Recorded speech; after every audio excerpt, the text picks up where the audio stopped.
नमस्कार मंडळी. अस्सल हाताची चव या मराठी यूट्यूब चॅनलमध्ये तुम्हा सर्वांचे खूप खूप स्वागत आहे. तर आजच्या व्हिडिओमध्ये आपण बघणार आहोत तांदळाच्या पिठापासून तयार होणारी एकदम खमंग आणि खुसखुशीत मठरी. चला तर मग रेसिपीला सुरुवात करू. यासाठी आपण इथे 1 वाटी तांदळाचे पीठ घेतलेले आहे, 1 चम्मच तीळ घेतलेले आहेत, अर्धा चम्मच जिरे, अर्धा चम्मच रेड चिली फ्लेक्स. जिऱ्याच्या ऐवजी तुम्ही कलोंजीही घेऊ शकता. तर इथे कढईमध्ये ज्या वाटीने आपण तांदळाचे पीठ घेणार आहोत त्याच वाटीवर पाणी घ्यायचे आहे. आपल्याला ही मठरी आपण जसे उकडीचे मोदक करतो तसे उकड घालून करायची आहे. यासाठी जास्त पाणी नाही, 1 वाटीच पाणी घ्यायचे आहे. पाण्याला चांगली उकळी आली की चवीपुरते मीठ घालायचे आहे व मीठ विरघळून घ्यायचे आहे. आता यामध्ये तांदळाचे पीठ घालायचे आहे व त्याचा घट्टसर असा गोळा तयार करून घ्यायचा आहे. हे सेम आपण जसे उकडीच्या मोदकाला उकड आणतो तसेच करायचे आहे. आता इथे मी पीठ घालून घेतले आहे, चांगले परतून घेणार आहे.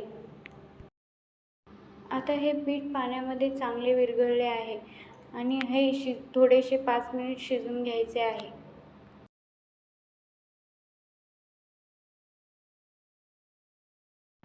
बघू शकता आता हे पीठ चांगले प्रकारे शिजत आले आहे. आता यामध्ये आपण घेतलेले तीळ, जिरे, रेड चिली फ्लेक्स घालून परत एकदा पीठ चांगले शिजवायचे आहे. तुम्ही उकळीच्या पाण्यामध्येही जिरे, रेड चिली फ्लेक्स, तीळ टाकू शकता, पण मी इथे पिठामध्ये टाकून घेतले आहे कारण रेड चिली फ्लेक्समुळे पाण्याचा कलर लाल होतो व मग मठरीला लाल कलर येतो, म्हणून मी या पिठामध्ये हे सर्व पदार्थ टाकलेले आहेत. आता याचा चांगला घट्टसर असा गोळा मळून घ्यायचा आहे. इथे पाणी आपल्याला अजिबात वापरायचे नाही आहे, जेवढे आपण पहिले पाणी घेतले तेवढेच पाणी वापरायचे आहे. आता हे सर्व साहित्य मी एका ताटामध्ये काढून याचा घट्टसर गोळा बांधून घेणार आहे. हे मिश्रण जोपर्यंत गरम आहे तोपर्यंतच याचा घट्टसर गोळा बांधून घ्यायचा, नाहीतर नंतर परत घट्टसर गोळा बांधला जात नाही. हलक्या हलक्या हाताने प्रेस करत हे गोळा बांधून घ्यायचा आहे. बघू शकता आपण जसे कणिक मळतो तसा हा गोळा तयार होत आहे.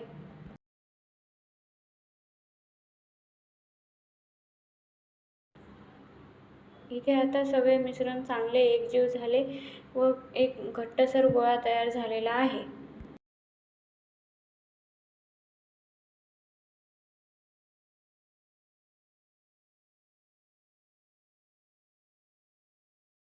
आता आपल्याला इथे ह्या सर्व पुऱ्या एक आकाराच्या करून घ्यायच्या आहेत, म्हणून मी अगोदर एकाच आकाराचे छोटे छोटे बॉल तयार करून घेणार आहे.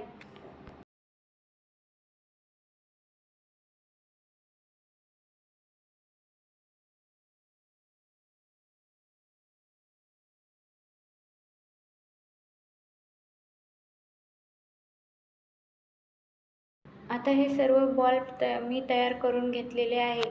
आता हे आपण पुरी करायला तयार घेऊ. इथे आपल्याला लाटण्याची अजिबात गरज नाही.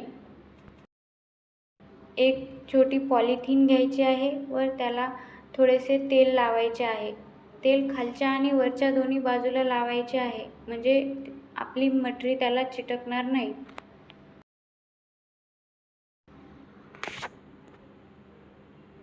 आता ही पुरीचा छोटा बॉल आपल्याला इथे ठेवायचा आहे व वरतून एका प्लेटने प्रेस करायचे आहे. प्रेस केले की ही पुरी तयार होते. अजिबात लाटण्याची झंझट करून घ्यायची नाही आहे. बघू शकता आपली पुरी एकदम मस्त तयार झाली आहे. जास्त जाडसरही नाही आणि पातळही नाही. आता अशाच प्रकारे सर्व पुऱ्या तयार करून घ्यायच्या आहेत. इथे मी एका ताटाला थोडेसे तेल लावते, कारण की तांदळाचे पीठ असल्यामुळे हे पटकन ताटाला चिटकते, म्हणून थोडेसे तेल प्रेस करून घ्यायचे. नंतरच ह्या पुऱ्या सगळ्या त्या ताटामध्ये ठेवायच्या आहेत. आता इथे मी एक एक करून सर्व पुऱ्या तयार करून घेणार आहे व एकदम पूर्ण तळून घेणार आहे.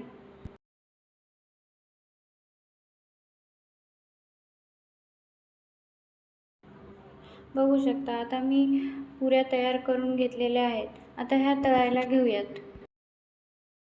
आता मी इथे गॅसवर तेल गरम करायला ठेवले आहे.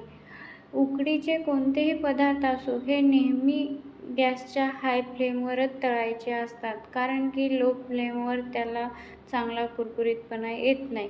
म्हणून मी इथे गॅस हाय फ्लेमवर करूनच ह्या पुऱ्या तळून घेणार आहे. व दोन पुऱ्यांमध्ये एकदम अंतर ठेवा, नाहीतर ह्या एकमेकांना चिटकतात. आता ह्या 2 मिनिटात तळून तयार होतात, कारण की याला आपण हाय फ्लेमवर तळतोय, त्यामुळे अजिबात जास्त वेळ लागणार नाही. बघू शकता तुम्ही पुऱ्यांचा कलर एकदम सोनेरी झालेला आहे, म्हणजे ह्या आपल्या तळून तयार आहेत. दोन्ही बाजूने आलटी पलटी करून तळून घ्यायच्या आहेत. ह्या पुऱ्या खायला एकदम चविष्ट लागतात. तुम्ही एकदा नक्की ट्राय करा. अजिबात करायला वेळ लागत नाही आहे. कमी साहित्यात कमी वेळात खायला खमंग अशा ह्या पुऱ्या तयार होतात. त्यामुळे तुम्ही आजच नक्की ट्राय करा. मी लगेच दुसऱ्या पण तळायला घेतलेल्या आहेत, कारण की आपला गॅस हाय फ्लेमवर चालू आहे. आता मी हे तेल निचरण्यासाठी जाळीवर काढून घेतलेले आहे. तांदळाचं पीठ असल्यामुळे तेल थोडं जास्त पिलं जातं, म्हणून हे निचरण्यासाठी आपण जाळीवर ठेवणार आहोत. बघू शकता आता आपल्या पुऱ्या एकदम खायला तयार आहेत.